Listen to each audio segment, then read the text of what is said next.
All right, Damien, look. So, so let's say we have four boxes. One, two, three, and four. And two is shaded in. So always count the boxes first. The total number of boxes goes in the denominator. So you have your numerator on top, and then you have your denominator in the bottom. So you have your numerator and denominator on the bottom. So since we counted four boxes, 1, 2, 3, 4, 4 goes here. And two of them are shaded, so 2 goes on top. So 2/4 is shaded. So this is what I wanted to show you in the future. You might not be doing it right now, but in the future, this right here, they're gonna want you to reduce it. So you have 2/4, and so when I remember I was telling you, find a number that goes into both 2 and 4. So that number would be what? It'd be 2. So we know that 2 goes into itself. 2 times 1 is 2.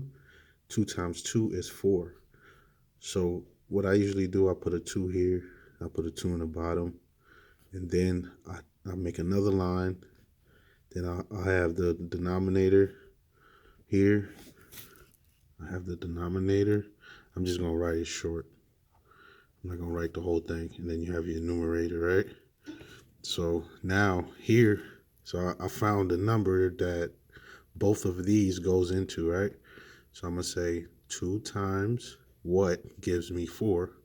2 times what gives me 2. Right? So, so 2 times 1 gives me 2. 2 times 2 gives me 4. So this is the reduced fraction when you reduce it, right? So in the future, this is what they're going to ask you. But for now, and it's probably going to be pretty quick too. It's not going to be long before they're going to start asking you to reduce fractions. So for now, just continue doing it how you're doing it. Whatever number of boxes you have, it doesn't matter if you have, let's say you have 1, 2, 3, 4, 5, 6, 7, 8, 9, 10 boxes, right? So if I have 10 boxes, so what would be in the denominator? You would know,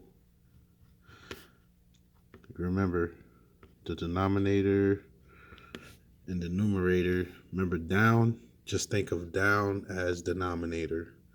And of course, the numerator will be on top. So down is where the denominator goes, below, and then the numerator goes at the top. So you know, if they give you 10 boxes, always just count the boxes that's automatically your denominator, no matter what they give you. So 1, 2, 3, 4, 5, 6, 7, 8, 9, 10. So I know that's 10. And whatever is shaded in, it could be, I don't know, it could be this amount shaded in. So you just count the shaded parts. 1, 2, 3, 4, 5, 6, 7. Bam, that's your answer. And this can't be reduced. You see what I'm saying? This cannot be reduced because you can't find a number that will go into 7 and 10. See, if we try it, let's say 7 over 10, right? Let's say we have, let's look at, let me see. Let's try 7, right? So if we tried 7, and 7 is the lowest number, you know, nothing else goes into 7. 2 don't go into 7. 3 don't go into 7. 4 don't go into 7. 5 don't go into 7. 6 don't go into 7. So the closest that goes to 7 is 2 and 3.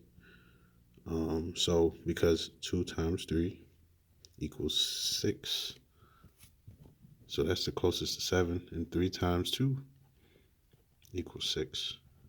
And of course, 6 also it gets close, but it still doesn't give you 7. So no number goes into um, below 7. No number below 7 goes into 7 and 10 at the same time. So the minimum you will use for 7 is 7. So 7 times 1 is 7, but you can't find a number that goes into 10 because 7 times 1 is 7. 7 times 2 is what?